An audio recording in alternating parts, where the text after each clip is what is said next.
जैसमंद झील में पर्यटकों की जान को खतरा। नाव संचालनकर्ता नहीं पहनाते हैं सवारियों को लाइफ जैकेट। जैसमंद झील में हो सकता है कोई बड़ा हादसा। नमस्कार, मैं हूं भरत और आप देख रहे हैं न्यूज़ 27।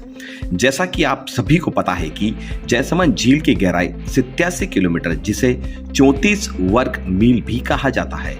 इसकी अधिकतम गहराई 102 फीट यानी कि 31 मीटर मानी जाती है। इस झील में अगर कोई हादसा हो या कोई डूबने लगे तो उसे बचाने के लिए एक निपुण और दक्ष गोताखोरों की और ट्रेंड बचाव दल की आवश्यकता पड़ेगी। लेकिन इस झील में नाव संचालन करने वाले चालक व नाव के संचालनकर्ता सुरक्षा के नियमों की धज्जियां उड़ाने में लगे हुए हैं। नाव के संचालनकर्ता सुरक्षा के मापदंड का ध्यान नहीं रखते हैं। और तो और जैसमंद झील में नाव के संचालनकर्ता के पास बचाव के कोई उपकरण भी मौजूद नहीं है। ना तो इनके पास कोई रेस्क्यू बोट है और न ही रेस्क्यू से संबंधित कोई सामग्री।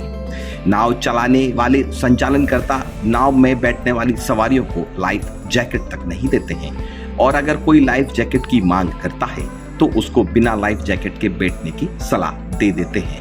इस पूरे मामले की जानकारी न्यूज़ 27 चैनल तक एक उदयपुर की जागरूक नागरिक ने दी।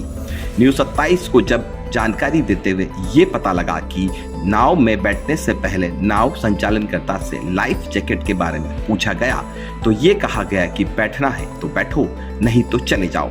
क्योंकि नाव में बैठने वाली सवारी ने नाव के संचालनकर्ता से पहले ही टिकट ले लिया था और नाव में बैठने वाली सवारी ने पैसे भी दे दिए, तो नाव के संचालनकर्ता ने पैसे नहीं लौटाए।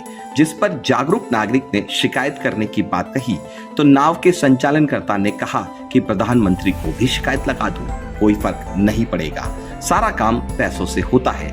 हम समय समय पर परिवहन विभाग और प्रशासन को पैसे देते हैं, जाओ शिकायत लगा दो, कोई नहीं आएगा।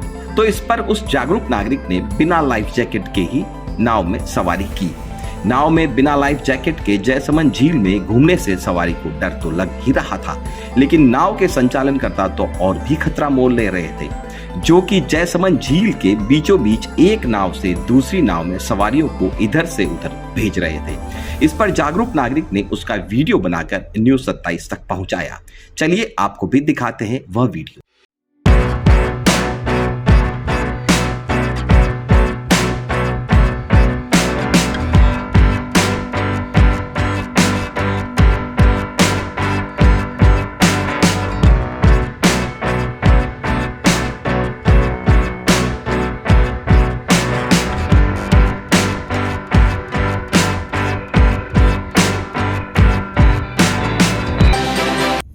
तो देखा आपने कि किस तरह से नाव के संचालनकर्ता सवारियों की जान को जोखिम में डालकर एक नाव से दूसरी नाव में उन्हें भेज रहे हैं। इस पूरे मामले की जानकारी जिला परिवहन अधिकारी डॉक्टर कल्पना शर्मा से ली गई तो उन्होंने कहा कि अगर इस तरह की कोई भी लापरवाही की जा रही है तो नियमों के अनुसार उचित कार्रवाई की जाएगी।